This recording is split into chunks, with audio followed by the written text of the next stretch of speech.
I wanted to make a follow-up video for the Manhattan style soldering short that I had posted a while ago.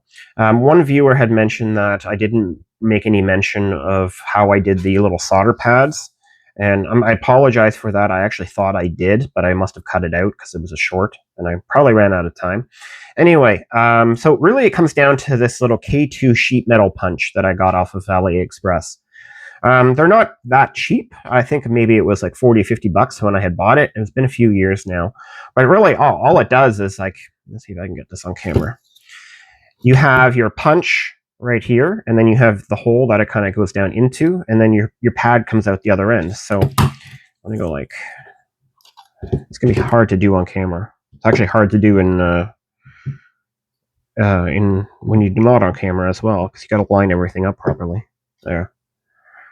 So I'm just kind of like that. I don't know if it's going to focus. And then I just press down. And I end up getting a solder pad.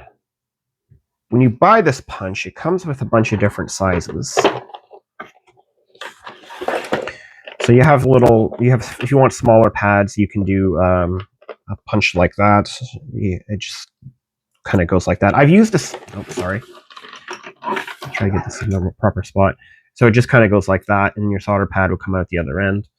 I use a small little one every so often, especially when I'm soldering ICs. I try not to solder those IC packages on the Manhattan style board, just because the pins are so close together that I have a really hard time kind of keeping up with where they are. It's hard to position, and it gets a little tough. But you can choose your sizes.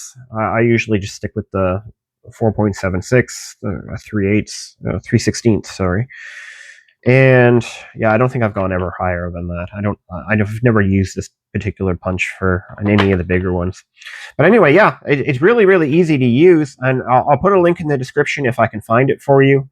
It's been a few years. Like I said, I got it from a ham radio operator many years ago. I would mention who it was if I could remember. It's just been so long.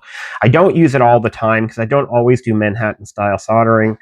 But it's great if you're trying to, it's great if you're prototyping, I find. Like, to give you an example here, this particular, I think it was this one here, yeah.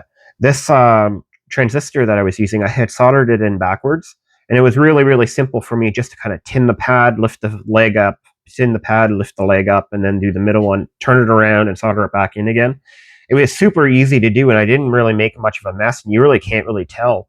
Whereas if you were using some kind of a regular perforated solder board that you can get online, you just end up making a giant mess.